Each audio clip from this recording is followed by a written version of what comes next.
The UDL guidelines at heart are meant to address a very significant problem in American education, which is that we've had a very fixed and narrow curriculum designed for some students, but not all students.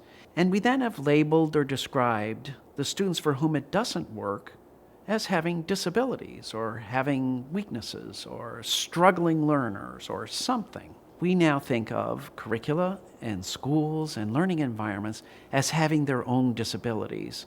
And the point of the Universal Design for Learning guidelines is to redress, to try to reduce those disabilities. And by doing so, fewer kids will be called disabled and more students will be successful. How about this one? Is there any fat?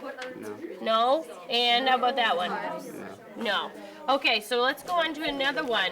I use the UDL framework when I design my lessons to give me a guideline so I can be clear of what my barriers are. When I'm looking at a lesson or I'm looking at the materials I'm using for planning a lesson, I try and identify what's going to be a barrier for certain students. I have a lot of different students and there's a great diversity of learners in my room, so I have to be very careful about how I plan out my lessons. I have to plan and design how I'm going to help them go over those barriers. Today's methods are hands-on, interactive, engaging.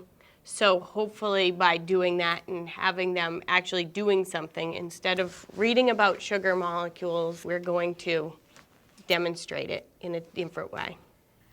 I think supporting UDL in any school is going to take a little courage, that one needs to team with your teachers in a way that you're able to trust the teachers who are open to making sure that they're able to accomplish their goals, and be very, very creative in a constant and ongoing way as to how we reach every student.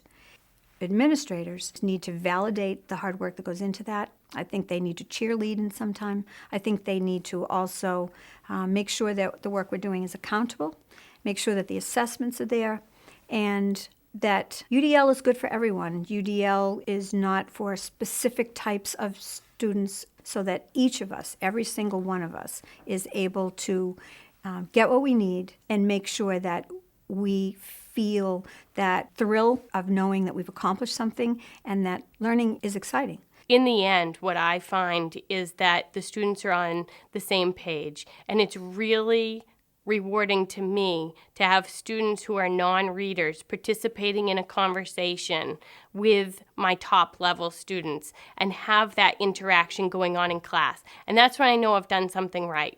When everybody can communicate with each other and participate in a class, that's when we've got it right. And that makes putting the extra time in worthwhile.